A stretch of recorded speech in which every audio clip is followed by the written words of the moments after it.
Nanti kalau kita bekukan itu perjalanan paling 12 jam atau 40 jam kalau jumlahnya banyak dia masih aman. Tapi kalau kalau untuk jangkauannya bisa 2 atau 3 hari dia nggak aman. Makanya kita siapkan susu bubuk ini atas dasar kebutuhan dari konsumen.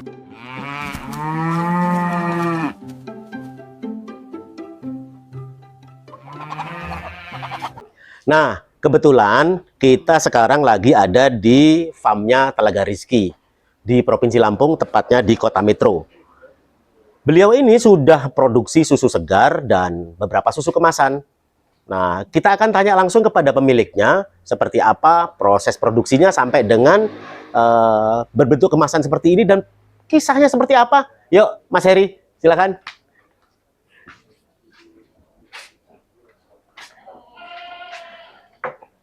Nah, ini teman-teman sukses berternak semua. Apa kabar Mas Heri? Iya. Mas, boleh nanya nggak ini? Seperti apa sih produksi susu kambing ini sampai hari inilah?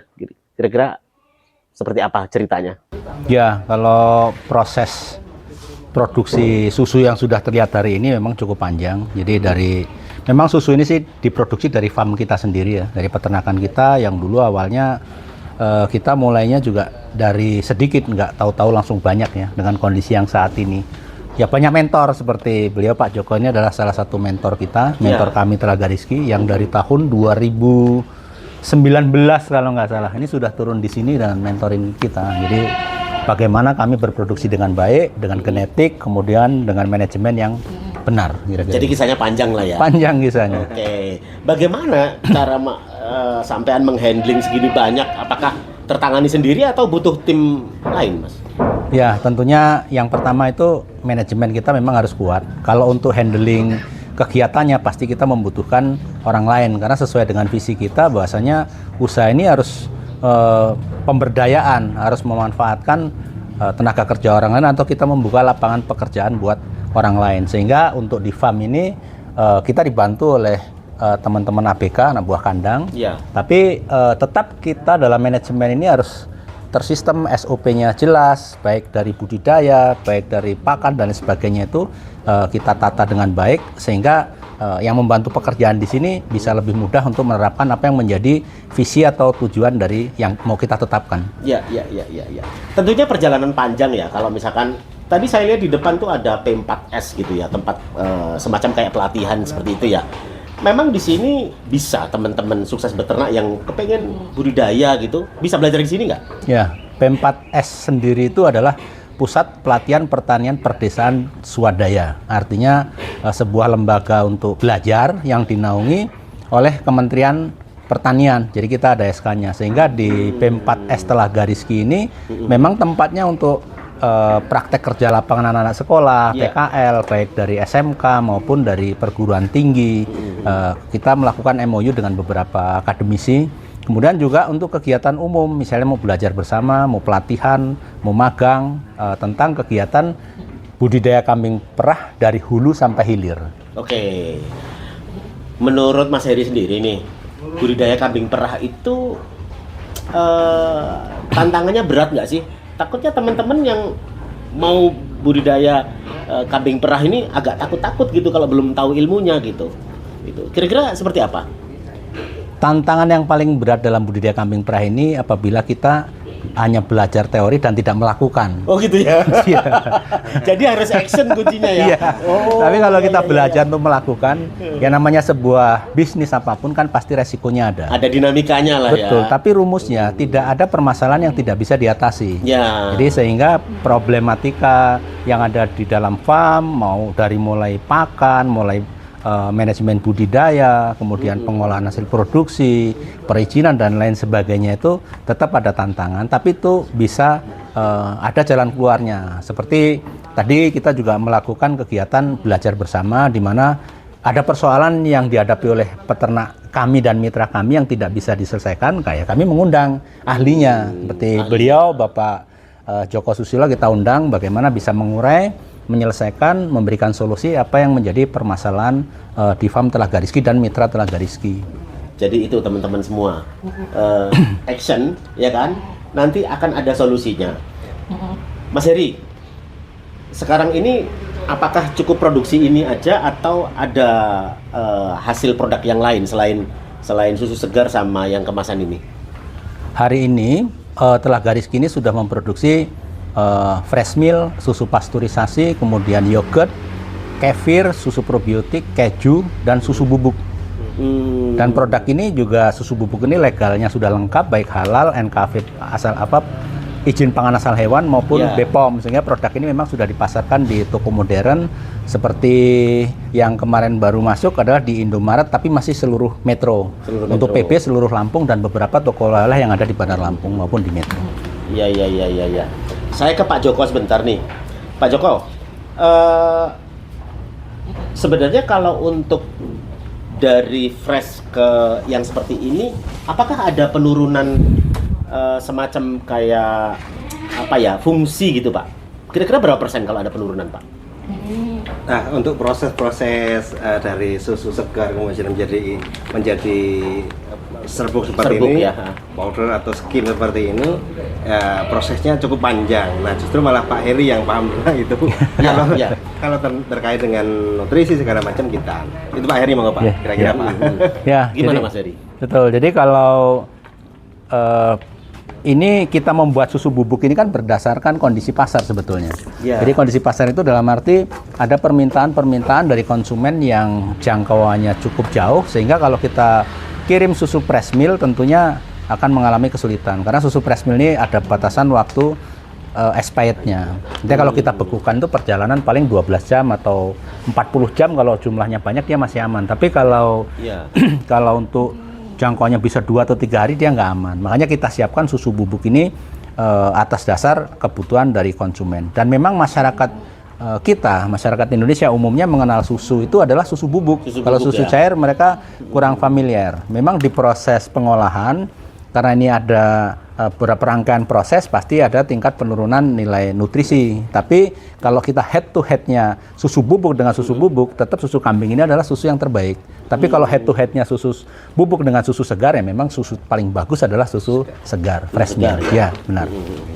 Mas Heri, untuk peternakan Mas Heri sendiri, pencapaian apa sih yang sudah dicapai ya? Apakah sudah ada NKV atau sertifikat halal atau seperti apa? Ya, siap. Jadi kalau pencapaian yang ada di Farm Telaga Rizky sampai hari ini tahun 2025 ini tahun yang ke-8 masuk ke tahun ke-9. Karena kami membuka usaha ini dari tahun 2017. Jadi kalau pencapaiannya sangat banyak, mulai dari farm sampai dengan produksi. Kalau di farm itu ya kami dulu beternak kan ala kadarnya. Ala kadarnya dalam arti genetik juga ya asal, genetik kambing lokal. Kami bukan beternak kambing perah tapi beternak kambing susu. Artinya apa? Kambing yang menghasilkan susu ya kami budidaya. Mau kambing kacang, mau kambing Rambon, kami belum mengerti tentang masalah laktasi.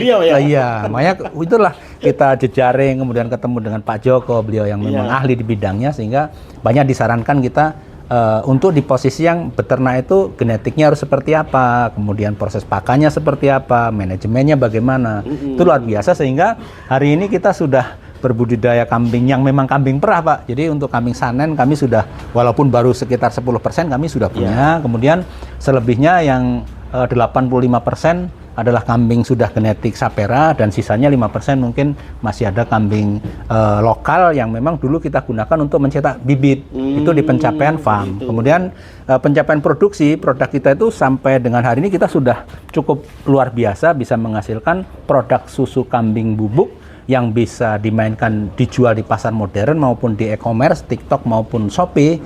Ini sudah sudah berjalan dan perizinannya sudah lengkap, mulai dari izin halal, izin NKV, izin pangan asal hewan kemudian dan izin edar BPOM.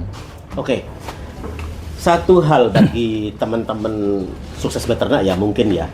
Jadi seperti apa gambaran pasar susu kambing perah ini menurut Mas Heri? Apakah belum berimbang antara suplai sama demandnya? Apakah sudah overproduksi kita?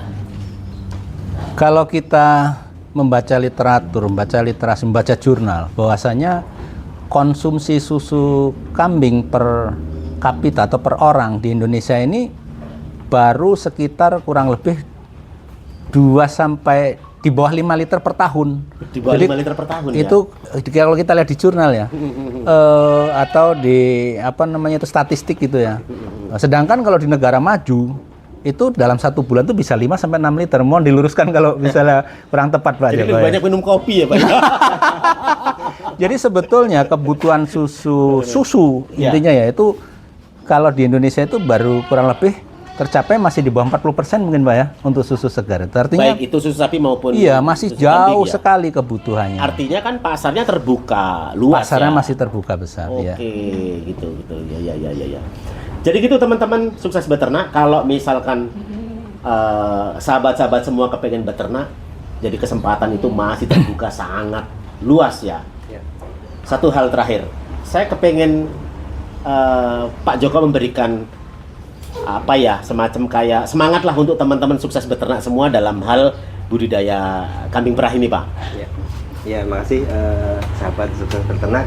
Jadi Pak Heri untuk menjadi sekarang ini bukan sesuatu yang instan, tetapi memang berjalan dari kecil, dari sedikit berbagai macam rintangan di beliau jalani. Kemudian mungkin orang kalau lihat sekarang tinggal sudah enak aja. iya. Dia nggak tahu berdarah-darahnya kan.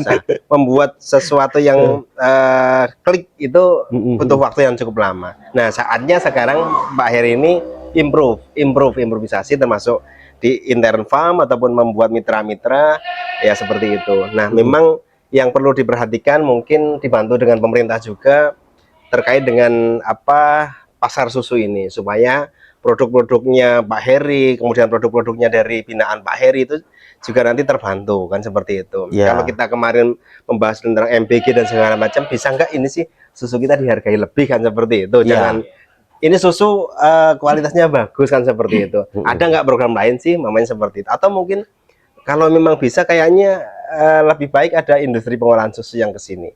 Jadi tidak hanya Pak Heri saja menjadi ujung tombak untuk pemasaran, tetapi pemerintah juga turun tangan untuk membantu produk-produk lokal yang ada di Lampung seperti itu, Pak.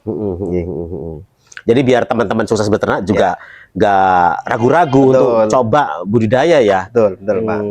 Kalau dari Mas Heri sendiri, apa kira-kira pesan dan kesan untuk sahabat sukses beternak yang kepengen budidaya nih? Baik, jadi dalam hal beternak kambing perah, kadang kan teman-teman itu banyak sebetulnya peternak kambing itu di seluruh Lampung atau mungkin nasional ya, orang beternak kambing. Tapi hampir rata-rata peternak itu kan hanya sambilan, sehingga mereka hanya ambil hasilnya itu dari peranakan atau kalau orang nyebutnya breeding lah. Padahal di satu sisi kita itu masih juga banyak masyarakat yang masih dianggap kena stunting. Kena stunting itu diantaranya adalah kekurangan sumber gizi, diantaranya juga protein. Banyak peternak kambing yang sebetulnya sudah mampu menghasilkan makanan bergizi sendiri atau protein yang tinggi tapi tidak dimanfaatkan. Ya bisa jadi masyarakat itu belum atau peternak itu belum terlalu familiar atau paham mengenai bagaimana cara budidaya kambing perah. Tapi kalau menurut saya ya mari kita bareng-bareng belajar bahwasanya ini loh kita punya ketahanan pangan yang luar biasa. Di setiap sudut tempat orang beternak kambing itu bisa menghasilkan susu, menghasilkan protein. Jadi jangan sampai beternak kambing tapi kita stunting, kan lucu gitu kan. Jadi ayo teman-teman di sukses ternak untuk apa namanya kita berbudidaya kambing perah sehingga kita bisa mensupport program pemerintah terutama makan bergizi seperti yang disampaikan Pak Joko tadi, sehingga kalau kita rame-rame nih mungkin pemerintah kan bisa lebih mendengar dan memperhatikan kita sehingga serapan produk susu ini bisa menjadi salah satu bagian untuk mengikuti program yang sudah ditetapkan oleh pemerintah. Seperti itu teman-teman sukses beternak ya. Jadi kalau misalkan ada pertanyaan silakan nanti nomor telepon Mas Heri saya cantumkan di deskripsi ya. Mau pertanyaan ataupun kepengen ya main-main ke sini ataupun kepengen pelatihan, kepengen budidaya, silakan bertanya langsung kepada ownernya, termasuk untuk sampai ke pengolahan segala macam. Terbuka ya Mas Heri ya. Oke. Jadi begitu sahabat sukses beternak semua, terima kasih atas perhatiannya. Sampai jumpa.